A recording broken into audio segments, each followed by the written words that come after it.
تعالیٰ اس نبی کی تربیت فرماتے تھے. تو لہٰذا آدم علیہ السلام سے لے کے نیچے مخصوص بہت سے انبیاء جن میں یہ 40 اسماء تقسیم کیے گئے ان کو اسماء 40 کہتے ہیں. تو اس کے ذریعے سے انبیاء کی تربیت ہوا کرتی تھی اور روحانی مراتب وہ طے کرتے تھے. تو یہ وہ اسماء ہیں. لہٰذا وہ ان کو اسماء ذاتی کے طور پہ دیے تھے. لیکن جب سرکار دو عالم صلی اللہ علیہ وسلم کی بعثت ہوئی اور آپ ختم نبوت کا تاج پہن کر آئے اور خاتم النبیین کا ٹائٹل آپ کو نصیب ہوا تو آپ کو اللہ تبارک و تعالیٰ نے وہی اسماء ذاتی اسماء صفاتی کے طور پہ دیے اور اپنا نام اللہ وہ اسم ذات کے طور پہ عطا کیا. سبحان اللہ. اللہ کو اسم جلالہ کہتے ہیں.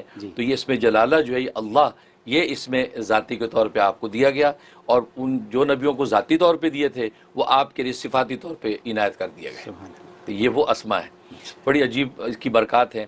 چنانچہ اس لیے امام فخر الدین رازی رحمہ اللہ تعالیٰ اپنی کتاب سر مکتوم کے اندر ان اسماء کے بارے میں لکھتے ہیں کہ ہر نبی کی یہ کوئی تقسیم کیے گئے اور وہ نبی اس کا ورد کرتا تھا اور وہ اپنے مراتب عالیہ پر آگے سے آگے بڑھتا چلا گیا. تو لہٰذا سب سے پہلا نام جو ہے وہ اللہ تبارک و تعالیٰ نے آدم علیہ السلام کو عطا کیا.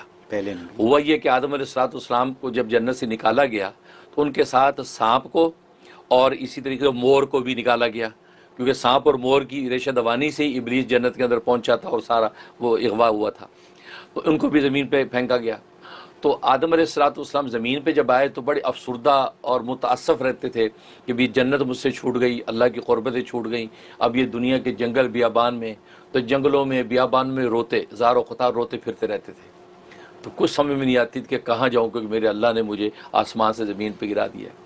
تو اسی آوزاری کے اندر پھر رہے تھے. تو جب اللہ تبارک و تعالیٰ کو اس کی آوزاری ان کی پسند آ گئی اپنی فضل و رحمت کرنے کا ارادہ کیا اور بعض روایتوں میں آتا ہے کہ 350 سال تک روتے رہے.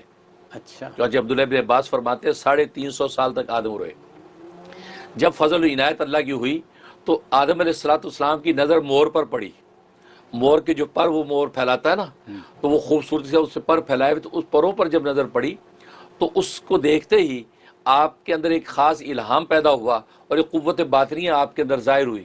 اس قوت باطنیہ سے آپ نے وہ اپنا وہ نام اخذ کر لیا جو نام ابھی میں بتانے والا ہوں. وہ نام آپ نے اخذ کر لیا. جیسے وہ نام اخذ ہوا اللہ تبارک و تعالیٰ کا اس کو آپ نے پڑھنا شروع کر دیا. اب جب پڑھنا شروع کیا تو پڑھتے پڑھتے کیا ہوا کہ عالم بالغ کے سارے پردے ہٹ گئے اور آدم علیہ السلام کو اپنا اصل مقام نظر آ گیا جو ان کے لیے متعین کیا ہوا تھا. اس کو دیکھ کے آدم علیہ السلام خوش ہو گئے کہ بھی اللہ نے مجھے جنتوں سے پھینکا تو ہے لیکن نہیں, اللہ نے ہمیشہ کے لیے مجھے ایسے نہیں رکھا, میرے لیے اللہ نے وہ مقام بنا رکھا ہے. تو مقام کو دیکھ کر آپ خوش ہو گئے اور اتنے خوش ہوئے کہ اس کو بہت کثرت سے پڑھنے لگے. اتنی کثرت سے پڑھنے لگے کہ جو ملائکہ اللہ نے ان ناموں کے لیے متعین کر رکھے ہیں, ان ناموں کی خدمت کے لیے, ان ناموں کی جو ہے روحانی ترقی کے لیے, وہ ملائکہ آدم علیہ السلام کے پاس آ گئے اور ہر مشکل میں آدم علیہ السلام کو مشورہ دینے لگے اور ہر بات میں رہنمائی کرنے لگے. یہاں تک کہ آدم علیہ السلام کو کوئی بات پوچھنی ہوتی ان ملائکہ سے پوچھتے.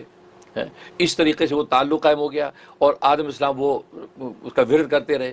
یہاں تک کہ ایسا نظم قائم ہو گیا کہ جب بھی دل کرتا تھا یہ افسردہ ہوتے تھے اس قربت سے دوری کی وجہ سے تو یہ اس کا ورد کرتے تو عالم بالا پہ وہ مقام ان کو نظر آ جاتا تھا. وہ مقام کو اپنے دیکھ کے ان کو خوشی اطمینان ہو جاتا. یہ وہ نام ہے جو آدم علیہ السلام کو سب سے پہلے عطا کیا گیا اور پھر انہوں نے جب کثرت سے پڑھا اس سے اللہ تبارک و تعالیٰ ان کی پرورش کی, ان کی روحانی پرورش اور ترقی کے مدارج اس نام کی برکت سے طے ہوتے چلے گئے. اور وہ نام ہے سبحانک لا الہ الا انت یا رب کل شیء و وارثہ و رازقہ و راحمہ یا سبحانو.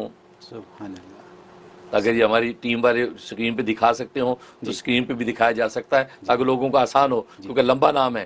سبحانک لا الہ الا انت, جیسے ہے نا لا الہ الا انت سبحانک انی کنت من الظالمین, تو سبحانک پہلے ہے سبحانک لا الہ الا انت, پھر اس کے بعد یا رب کل شیء و وارثہ و رازقہ و راحمہ یا سبحانو, کہ اے اللہ تیری ذات پاک ہے, تیرے سوا کوئی معبود برحق نہیں ہے. یا رب کل شیء ہر چیز کو اے پالنے والے, وارث اور اے ہر چیز کے وارث, و رازق اور ہر چیز کو رزق دینے والے, و راحم اور ہر چیز پر رحم کرنے والے. اس کے بعد کہ یا سبحانو اے پاک ذات. یہ وہ مبارک نام ہے جو آدم السلام کو ملا اور ان کی اللہ نے پرورش کی.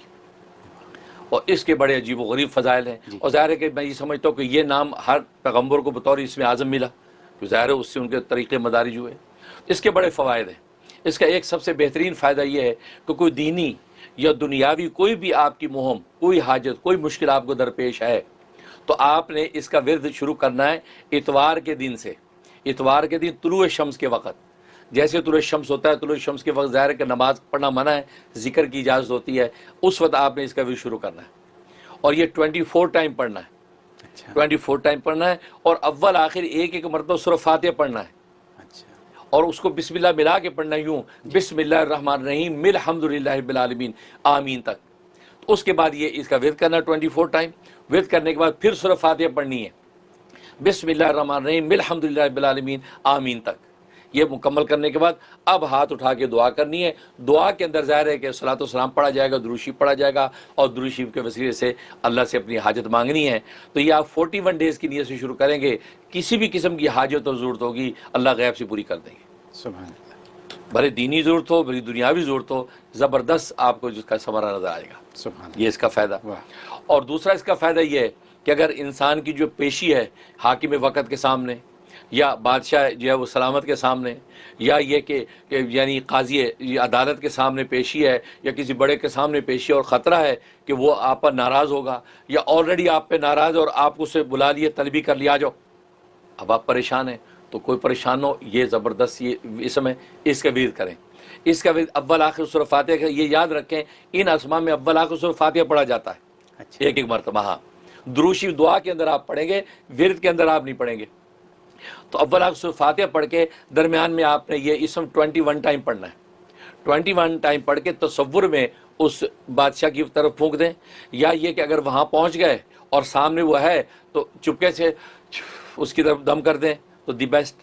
کرنے کے بعد اب آپ پیش ہو جائیں. اب حیران ہو جائیں گے کہ جو آدمی اتنا غسیلہ تھا آپ پر مہربان ہو جائے گا. اس کے اندر یہ تاثیر. اور تیسری تاثیر یہ کہ آپ چاہتے ہیں کہ میرا قلب اور باطن منور ہو جائے، تو آپ روزانہ کا 41 مرتبہ کا ورد اس کا جو پکا کر لیں. کسی بھی ایک نماز کے بعد یا تنہائی کا وقت رکھ لیں، اول آخر ایک مرتبہ سورہ فاتحہ کے ساتھ آپ نے یہ 41 ٹائم پڑھنا ہے، اور پڑھ کے اپنے سینے پہ دم کرنا ہے اور دعائیں خیر کر لینی ہے. یہ آپ جو ہے 41 ڈیز ہی کی نیت سے شروع کریں گے، انشاءاللہ 41 دن میں اللہ تبارک و تعالیٰ آپ کے باطن کو منور کر دیں گے، سبحان اور آپ اس انوارات کو محسوس کریں گے. یہ عجیب اس کی تاثیر. اور ایک تاثیر یہ کہ اگر آپ کا محبوب یا مطلوب سرکش ہے، باغی ہو گیا ہے، آپ کی بات نہیں سنتا، اطاعت نہیں کرتا، اب آپ اس کا اپنا مطیع و تابعدار کرنا چاہتے ہیں، اس کی زبردست تاثیر، کمال کی تاثیر. اس کا طریقہ یہ ہے کہ بدھ کے دن آپ نہیں کرنا ہے، وینسڈے کو دن میں کوئی بھی وقت رکھ لیں، چاش کا وقت رکھ لیں، زور کے بعد کا وقت رکھ لیں.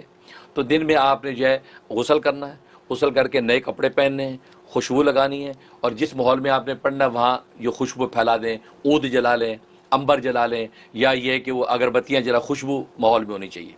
اس کے بعد قبلہ رخ آپ بیٹھ جائیں. اب آپ نے اس کو پڑھنا ہے. پڑھنا آپ نے 121 مرتبہ، 121 ٹائم. 121 ٹائم پڑھنا ہے. اول آخر ایک ایک مرتبہ سورہ فاتحہ پڑھنے کے بعد آپ کھانے پینے کی کچھ چیز اپنے سامنے رکھیں، اس کے اوپر دم کر دیں. وہ چیز کسی بھی طریقے سے اس مطلوب یا محبوب کو پلا دیں، کھلا دیں. پھر آپ تماشا دیکھیں انشاءاللہ. اب آپ محبوب ہوں گے، وہ عاشق ہوگا. ایسی